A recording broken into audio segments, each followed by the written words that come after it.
the first two words that came to mind when I saw this project was sensible and comprehensive.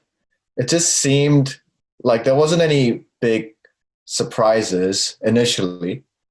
Uh, it just seemed very sound. It seemed like a lot of, it seemed very considered. It seemed like in terms of the form factor, the colors, the styling, and the this urban kind of focus seemed very, well thought out. It wasn't. It wasn't until I was looking at it for a good, little while that it kind of hit me because this article starts off by saying it uses the word revolutionary, and I was like, what's revolutionary about this? And initially I thought it was like, okay, a lot of really well considered parts put together into a package. That's something that's really hard to do. But as I think this is, somewhere around there my brain clicked and it was like, oh, okay. So for me, the revolutionary part, it is in its form factor and floor space, right? It's not it's nowhere near as big as a car. It's nowhere near as big as a car. It doesn't have the front or the trunk or anything, right? It just capacity for two people, right? Which means it kind of occupies this space that does not yet exist between like a scooter, like electric scooter, and a car, right?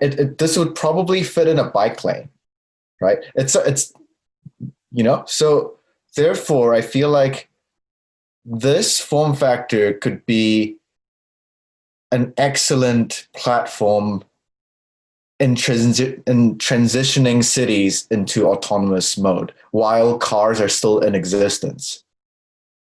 And I feel like somewhere around here that you could be really clever around getting past, road rules like and regulations, which I know is a massive thing and for a massive chapter that autonomous vehicles will have to overcome. But because it's not a full car, right? I feel like they've thought really smartly around positioning this to be that intermediate transition stage service / vehicle that honestly I feel like this could exist next year and somehow they'll be able to pull it off.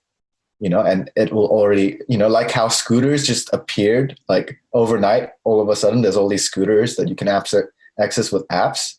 Like this could just come on, so I think it has potential to be as revolutionary as something like Uber. Otherwise, they have considered really well design elements to make it feel like while it is kind of public transport, it is like a shared space, as you mentioned, Brian. And I don't think this would be too difficult to maintain.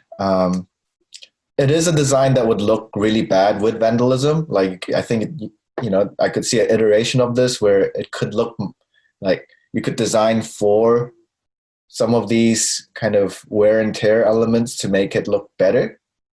But having all glass, potentially there's cameras involved, maybe people don't want, maybe they don't want you having sex in this vehicle, whatever. I feel like that will, I wouldn't, it feels very functional. I don't feel like, for me, it isn't a big concern that it would be vandalized. So overall, I stand by sensible and comprehensive with big potential to help us transition into an autonomous future, because I would be completely happy never to drive again. Yeah, I mean, my comments are quite similar to Hans. And in terms of your concern about the security aspect of it, I think, given that even taxis these days have cameras in them, so there will be, I think people will be reluctant to actually, seriously vandalize something. So I don't think that's really going to be a concern. What's really interesting is the references this car, the form of the car actually has. To me, it's very reminiscent of the auto rickshaws that you find, the tuk-tuks that you find in Southeast Asian countries. So to me, it actually doesn't seem all that foreign when I look at it from the exterior. Again, those tuk-tuks are designed to carry 2 to 3 people. They have a relatively small motor. It's usually a scooter that's just been extended or modified into a tuk-tuk. They don't necessarily have any bigger engines in them, so probably a 125cc engine. But you can imagine in a city in Southeast Asia, they're moving masses of traffic or masses of people around this whole city. And you can imagine in, a city like Auckland, for example, where the bus routes are, quite sparse. So say for example, for me right now to get from where I am to the city is going to take me a good 45 minutes just by driving. And if I want to then actually use public transport, you multiply that by 2 or 3 just by, the linkages of the buses and things like this. So if you have something like this, which you can,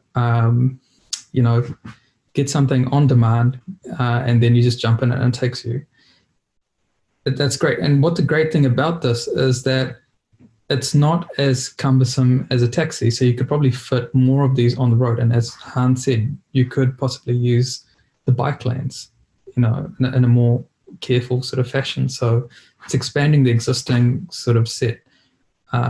So I see this very much slipping into the category of a small, sustainable rickshaw or a tuk-tuk service, very similar to what you find in Southeast Asian countries. And I think this is very much the market that they're targeting as well.